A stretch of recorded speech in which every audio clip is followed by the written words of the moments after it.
নেইমারকে দেখে আমি ছোটবেলা থেকেই খেলা শিখেছি, সে আমার আইডল, এমনটাই বলেছেন লামিন ইয়ামাল। ছোটবেলা থেকে নেইমিকে দেখা লামিন ইয়ামাল এক সাক্ষাৎকারে এও বলেছেন পরের জন্মে নেইমার হয়ে জন্মাতে চান তিনি। নেইমি সম্পর্কে লামিনের ভাবনা ও মন্তব্য নিয়ে বিস্তারিত থাকছে প্রতিবেদনে। নেইমার সম্পর্কে প্রশংসার ফুলঝুরি ঝরালো লামিন ইয়ামাল এবং নেইমারকে আরও একবার নিজের আদর্শ বলে ঘোষণা দিলেন তিনি। এক সাক্ষাৎকারে লামিন বলেন, নেইমার সবসময় আমার আইডল, সে একজন সত্যিকারের তারকা ও একজন কিংবদন্তি। নেইমারকে বেশ ছোটবেলা থেকেই ফলো করেন লামিন ইয়ামাল। মাত্র 5 বছর বয়সেই নেইমিতে মুভি হয়েছিল লামিন। এই ব্যাপারে লামিন বলেন, আমি যখন সান্তোসে নেইমারকে দেখেছিলাম তখন আমি 5 বছর বয়সী ছিলাম এবং ক্যাম্প নুতে যখন তাকে দেখেছিলাম তখন আমার বয়স ছিল 7 বছর। এটা অবিশ্বাস্য ছিল।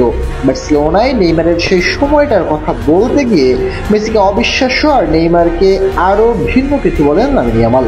এই ইয়াংস্টার বলেন, এটা সত্য যে লিও মেসিও সেই বার্সেলোনা দলে ছিলেন অবিশ্বাস্য, কিন্তু নেইমার ছিল সম্পূর্ণ